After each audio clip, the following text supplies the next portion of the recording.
Alright, people, review of the week time. So, lot to talk about, primarily the bulk of this video. I don't envision this being the longest review of the week video I've ever done, primarily because there wasn't a great deal of news over the last week. We're in Christmas week, basically, and I can't imagine there's going to be a serious chunk of news coming out over the next few days, but you never know, it could be wrong. We have a little bit of a lull before kind of January kicks off, and then we're back into it with Callum Smith, Artur Beterbiev. Primarily, we're going to be talking about the Day of Reckoning card, and we're going to run through some of the fights that I didn't get a chance to cover as a post-fight review. So we start off with, I think it's right to start off with the least competitive fight on the card, Filip Hrgović versus Mark Demari. I mean, I spoke when this fight was announced. I done a separate video saying how much I thought this fight was a farce. It was every bit as big a farce as I thought it would be. It was a complete joke of a fight, Filip Hrgović could have fought loads of run-of-the-mill obscure heavyweights in the top 100 that would have gave a better account of himself than Mark Demari. That was absolutely pathetic from Demari. That was absolutely pathetic matchmaking. Honestly, why they put Hrgović versus Demari on, I will never know. Because Mark Demari, listen, he has been a pro for 20 years. He's done virtually nothing. He did whatever he was paid, he didn't deserve it. And I will go as far as saying that whatever he was paid, he didn't deserve it. Because he should not have been in there last night against Filip Hrgović. And I'm quite disappointed that Filip Hrgović would go and fight such a low-level opponent. I know he's not obliged to fight the best available contender. He's only a mandatory. He's not a champion. But nevertheless, I mean, there are the likes of Charles Martin. Hell, there are even people like Joey DeWaco, who at this stage are journeyman, would have gave better account of himself than Mark Demari did in that fight. At least they'd come to give it a go for a couple of rounds. Mark Demari, absolutely pathetic display. Really, truly, that's all I can say about that fight. In terms of Frank Sanchez Jr. Fa, it was a slow start from Frank Sanchez. He was winning that fight comfy. He was winning it fairly comfy, but it was a slow start. He ultimately was able to drop Junior Fa with a big right hand in the 6th round and then took him out in the 7th. It was a decent workmanlike performance by Frank Sanchez. He's a tricky style to work out. He's fast hands, tricky style, and when he lets his shots go, there is a bit of punching power there. There is. So I've always felt that Sanchez is a little bit of a dark horse in the division, and that, him against the likes of Alexander Usyk, Tyson Fury, not that I'd necessarily pick him over those guys, but I think he could give them an awful lot of trouble in some of those fights. I really, truly do. So that was Frank Sanchez. We move it up and we speak about Jay Opetaia, Elizardo. Jay Opetaia, Elizardo, I knew obviously that fight would be a complete mismatch going into it, but my kind of question was would Zara be able to do better than Jordan Thompson or worse?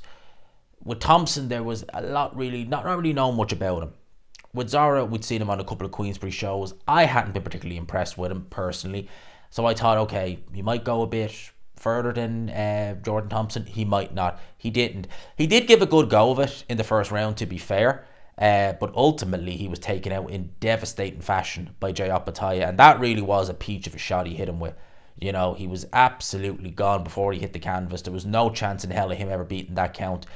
Jay Opetaia, he really is. Eddie Hearn was saying that there's no reason he can't become undisputed at cruiserweight, and to be honest with you, I don't see a reason why he can't be.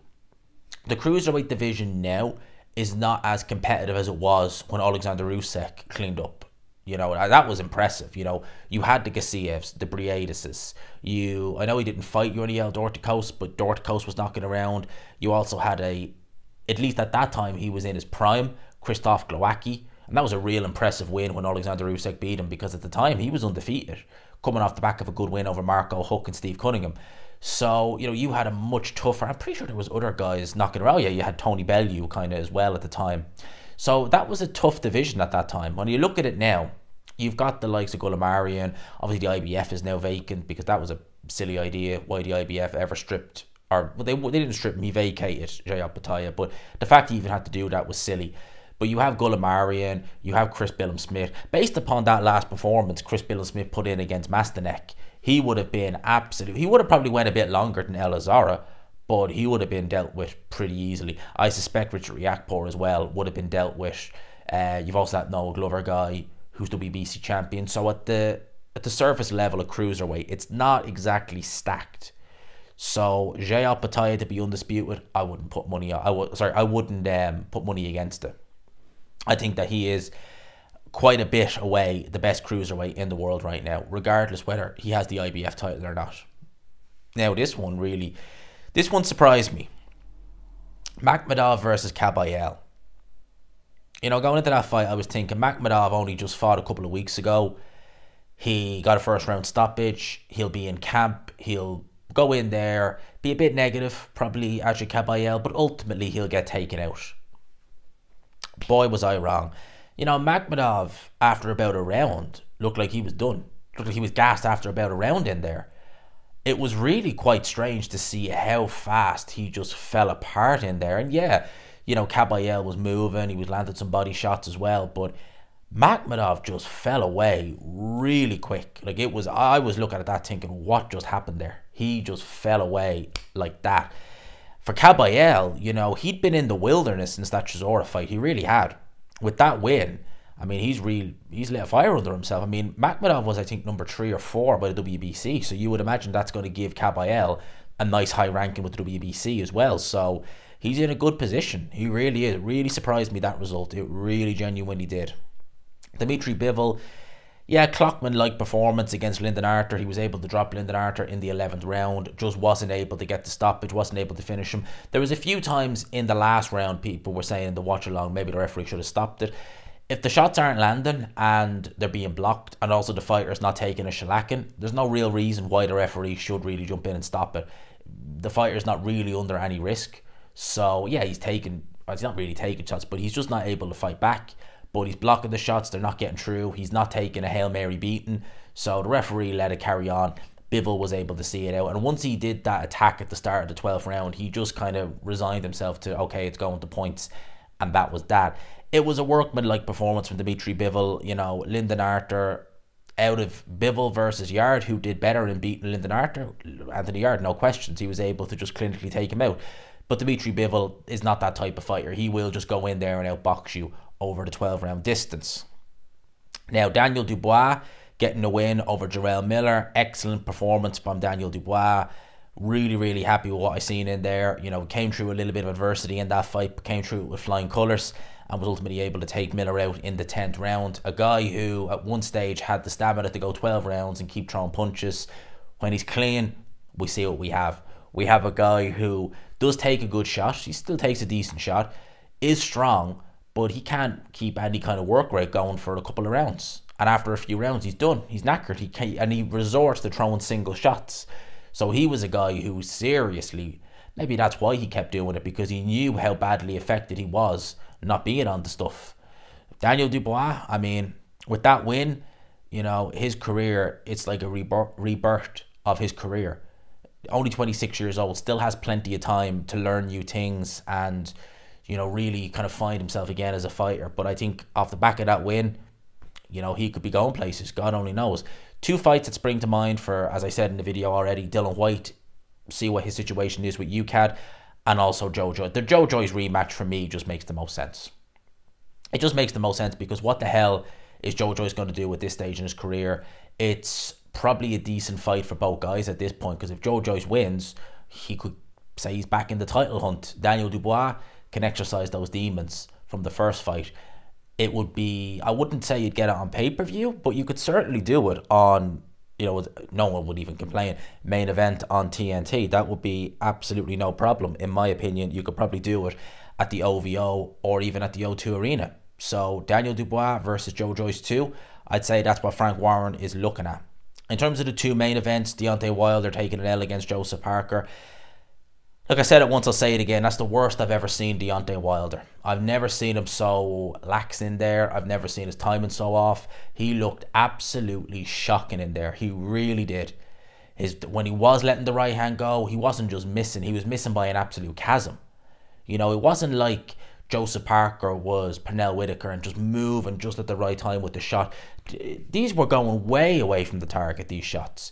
Credit to Joseph Parker, he did a good performance, a very good performance. Testament to Andy Lee, he's really been able to get more out of Joseph Parker, and he's had a good year this year, Andy Lee. You know, I've seen someone say that Paddy Donovan is undefeated this year with Andy Lee, as is Joseph Parker. So, you know, he's had a good year with his fighters and we're seeing improvements. Andy Lee is a very good trainer. Very good trainer.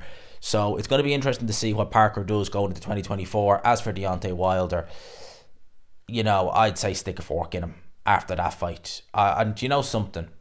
Wilder, it's fair to say that out of this era of heavyweights, would you have him just maybe 5th in the top 5?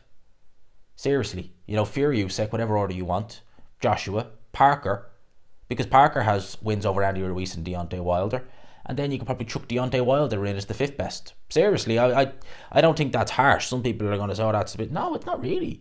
Yeah, Joseph Parker has taken L's as well, but if you look at resumes, you know, a win over Andy Ruiz and now a win over Deontay Wilder, that's much better than a draw with Tyson Fury and a win twice over an ancient Luis Ortiz, who we don't really know how good he was in the first place.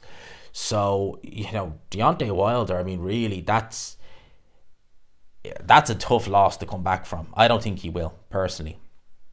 And obviously then we get to the main event, Anthony Joshua stopping Otto Wallin in 5 rounds. One-sided as hell.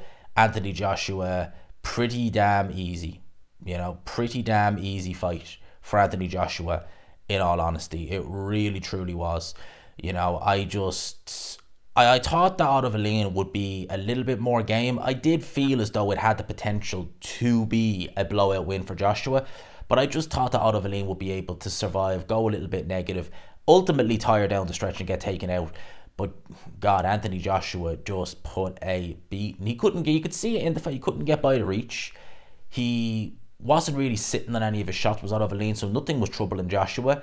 And at the end of the day, Joshua knows Wallin. He sparred Wallin, he's fought him as an amateur, so he's familiar enough with him that he could say, okay, look, I know what this guy has to bring to the table. I know exactly what he's going to do. And if he does what he did in sparring, it's going to be an easy night. And that's exactly what it was. With Otto Wallin, you know, that loss, that's going to be a tough one to come back from. And I don't think he will. He might come back and make a run, but I don't think he's going to be at any level after that. In terms of how does Joshua compare that to Fury, it's night and day. You know, Fury got cut up, lost a couple of rounds to Otto Wallin. Joshua didn't have any worries. You know, I see Eddie Hearn straight away is saying now that Joshua, you know, give Joshua to Tyson Fury. He beat Tyson Fury now. And he also, I think, said that Joshua is now the best heavyweight in the world, forgetting the fact, of course, that Alexander Usyk schooled him twice. And that him and, what's the guy's name, Tyson Fury, are fighting for the undisputed in February. Yeah, look, good win for Anthony Joshua, fair play. He looked better than he has all year.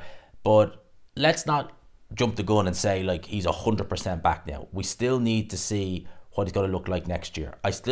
He needed this type of fight. He definitely did. He needed to go in there and look devastating. And yeah, he didn't get a big, you know, highlight reel knockout. But to be honest with you, I think that just beating Otto Wallin up and making him quit, or at least the corner pulling them out, that's just as good, to be honest with you. Yeah, you didn't get the big knockout, you know, send the fans home with a big boom highlight reel knockout, but just beating them up over 5 rounds, not putting a foot wrong, literally leaving with not a mark on your face, that's just as good. Going in there next year, will he have the same confidence now, knowing that he's gone through that? He's had, you know, 2 fights where he's not looked himself. He's gone in there, he's looked devastating. He has Ben Davison in the corner now. He seems happy with that. There's still a few things I want to see with Anthony Joshua. I think if he fights Hrgovic next, which I'd say will be likely, we'll see a good Anthony Joshua, and it will tell us a little bit more about him, because he's not going to be as familiar with Hrgovic. Hrgovic, I mean, questions can be asked about him. We don't really know where he is. But from what I've seen in the fallout from this fight, there's people saying, you know, oh, now that Joshua beats Usyk, it's like, hang on a minute, he was schooled twice by Usyk. It was a good performance, but let's not go jumping the gun right now, right? There's still stuff we need to see. Him against Fury, I still think that fight, if Fury turns up, the Tyson Fury turns up, is competitive, right? It's a competitive fight. Him against Usyk, I would still favour Usyk. It'll be a competitive fight, but I would still favour Usyk to win. He's already won, he's already beaten twice. So let's not jump the gun and say no one beats Joshua, because that was how it was going back a couple of years ago, where it was like nobody beats him. Listen, he's had a good performance, right? Take nothing away from it, but let's not jump the gun, right? Let's not jump the gun and start saying it's going to be this, it's going to be that. Let's wait and see. If he fights Filip Hrgovic next, that's going to tell us an awful lot. Now, personally, for me, if he does fight Hrgovic next, I'm going to take Anthony Joshua in that fight. I think he'll beat him on points. I don't think he'll stop Hrgovic. I think he'll beat him on points. Zhilei Zhang, though, has come out and called out Anthony Joshua for a fight. Obviously, Zhilei Zhang is the WBO mandatory world... Well, actually, he's the interim champion with the WBO. To be fair, he is the interim champion. And that would obviously give Anthony Joshua a guaranteed crack at the winner of Fury Usyk for, as the WBO mandatory. But obviously, he's probably setting the sights at fighting for a vacant title, which is the IBF. So you would imagine that that's what he's going to go for. That is pretty much the card in a nutshell. If we look through and we see what's been going on the rest of the week in boxing, there's not really much to say. I probably shouldn't really title this review of the week. It should just be the fallout or the aftermath to the day of reckoning, because all I really see, certainly on Twitter and I'm sure probably on Boxing Scene as well, is literally just the fallout from this day of reckoning card. There's not an awful lot. I do see Conor Benn has an opponent announced, a guy who's not fought for I think a year now. Listen, right, you go and you mention Boots Ennis, you go and you mention Devin Haney, and now you're fighting this guy. I mean, come on now. Really. I just, if you're going to go and you're going to call these guys out, let's at least fight someone who we're aware of. At least you could say, okay, he's ranked highly by this, that, or the other, and you're going to push for a Boots Ennis fight after. That's what we want to see. At the end of the day, if your promoter's willing to put you in there with a middleweight, don't see why you can't put him in there with somebody like a Boots Ennis. I see Lewis Crooker versus Jose Felix and Siobhan Clark versus Tommy McCarthy, January 27th in Belfast. That's in association with Conlon Boxing and Matchroom, so that'll be on the Zone. Now, Lewis Crooker versus Jose Felix, that's going to be an interesting fight, because Lewis Crooker, coming off the back of a win over Tyrone McKenna, Jose Felix is the guy who knocked out Gary Cully on the Katie Taylor Chantel Campbell undercard back in May, the first fight. And, he lost to Tyrone McKenna a couple of years ago. So that's going to be interesting to see how good Lewis Crooker can deal with it, because Gary Cully certainly didn't look... Gary Cully didn't look amazing in that fight against Jose Felix, and obviously he ended up getting stopped. But even before the stoppage, there was danger signs there for Gary Cully. And then obviously in his last fight, God almighty, I can't remember the guy's name he fought now, but I said it then and I'll still say it now. He was lucky. A lot of judges could have given that fight a completely different way. A lot of judges. It was a close nip and tuck competitive fight. So a lot of judges could have seen that. Oh, they could have seen that a very, very different way. In terms of anything else, really, I'm not really seeing anything really coming out there, to be honest with you. There's really not an awful lot of news. There really isn't. It's mainly, oh good lord. I'm just on Boxing Scene and I've just seen a news story from 4 days ago, and I seriously hope this is a joke. An early April Fool's. Wait till you hear this. Robert Guerrero would embrace opportunity to face Jaron Ennis. Bring him on down. No. Just no on that. A 40-year-old Robert Guerrero against... No. And he's only just beaten Andre Berto. Just no, please don't do that. Boots Ennis is a very good fighter. I like him a lot. I would not accept him fighting Robert Guerrero. Under no stretch of the imagination would I accept that fight. For a world champion to be fighting someone as shot to bits as he is, I just wouldn't accept that. No way. Absolutely no way. No way in hell. And I really hope that he knows himself, Boots Ennis, that is just a complete joke of a fight, because that, no flipping way. Let's see what else. Is there anything on international boxing news? Because they're quite good with announcing a couple of fights. Because I don't want this to be a really, really short one. Joshua Hrgovic next. Yeah, likelihood is that they will meet next. It's a good fight. Again, I would favour Anthony Joshua to win that fight. But you just don't know.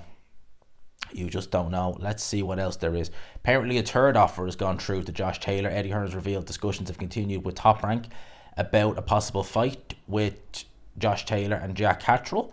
That's a third offer gone in. So obviously Josh Taylor has been saying that the offers haven't been good. And you would imagine that, like, at the end of the day, with the greatest respect, Josh Taylor is no longer a champion. right? So he's not going to demand the champion's purse. But how big of a drop is it? That is the question. Edwards has revealed he would like to face Roman Chocolatito Gonzalez next year, given the opportunity. Be a good fight. Of course, I would favour Chocolatito. Of course, we love Chocolatito on here. We absolutely do. WBC lightweight champion Ryan Garcia, Devin Haney and Ryan Garcia have publicly begun discussions for a clash next year. Again, let's see it. I'd love to see that fight, to be honest with you. I'd love to see it. I'd favour Devin 100% in that fight. I absolutely would. I really do think I'm scraping the surface now, trying to find other things to talk about, because it was really all about the day of reckoning over the last few days. We will, of course, be doing a review. We might do a watch-along to Naoya Inoue versus Marlon Tapas. That's on tomorrow, or not tomorrow. Well, tomorrow by the time this video goes out, or maybe this evening, who knows. We will do a watch-along, possibly a watch-along, but we'll definitely do a review of that. And I think that's pretty much it for the rest of the year. I'll obviously keep getting the vids out of any news breaks, but I might take a day or two off and just rest up and go hit it hard again next year. I'm literally 3 subscribers, 1, 2, 3, 3 away from 15k. 3 subscribers left, and your boy has hit 15k. I'd love to hit it this evening, because it'd be a nice Christmas gift. A little Christmas present to say, there's the 15k. I'd flip and love it. Let's see. Let's see. For now, lads and lassies, I will leave you with that. I hope you all have a great time over Christmas if you celebrate it. I hope you all, if you're working, keep working. If you have the time off, enjoy it. It isn't the last review of the week for the year. We'll probably try and get one out next week if we have enough stories to talk about. But if it is, I hope you all have a great time over Christmas. It's been a phenomenal year in terms of the channel. You know, we started this year with not even 10,000 subs, and we're going to end it with over 15,000. So it's a really good year. Next year, 20 plus K. It's not just 20k. We want to get over 20k next year, into the 21s, maybe the 22s. And obviously we've got other things that we want to do. We're obviously relocating early next year, probably April, May, thereabouts. Maybe earlier, possibly, but round about that time. So obviously there's a lot planned for next year. A lot, an awful lot. And it's really going to be a case of trying to, you know, achieve those major goals. You know, we've had a couple of good years on here where we've done what we wanted to do, but now we really got to push forward, because now we're at that stage now where we need to be pushing forward. There's no excuses as to why we shouldn't. So people, again, I hope you all have a great time over Christmas. Enjoy it. Do whatever you got to do. Just keep it safe. And yeah, I will chat to you. Peace.